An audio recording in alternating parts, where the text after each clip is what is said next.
అంటే ఏప్రిల్ 7 కాబట్టి ఈరోజు ఇంకా 365 రోజులు టైం ఉంది వారణాసి మన ముందుకు రావటానికి అని చెప్తున్నట్లుగా ఆయన ఆ అంకె పెట్టాడు. సో అది ఇప్పుడు చూడండి, ఆయన పెట్టిన పోస్టు 365 అంతే ఆయన పెట్టింది. ఇంకా వేరే ఏమీ లేదు. అసలు దేని గురించి ఏంటి ఏమి రాయాలి ఆయన, కానీ అది అందాల్సినటువంటి సందేశాన్ని అందించేసింది.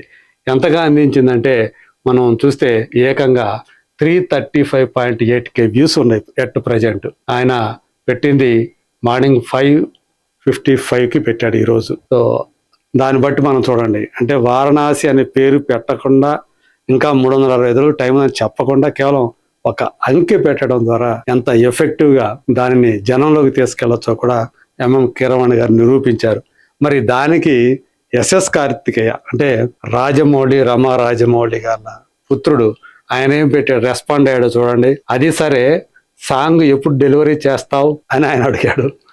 ఇదంతా బాగానే ఉంది, 365 రోజులు అని పెట్టావు, మరి నీ పని పాటలు ఇవ్వటం కదా, ఎప్పుడు సాంగ్ ఎప్పుడు డెలివరీ చేస్తావు అని డైరెక్ట్గా వాళ్ళ పెదనాన్ని క్వశ్చన్ చేసేసాడు. సో ఇది కూడా వైరల్ అవుతా ఉంది.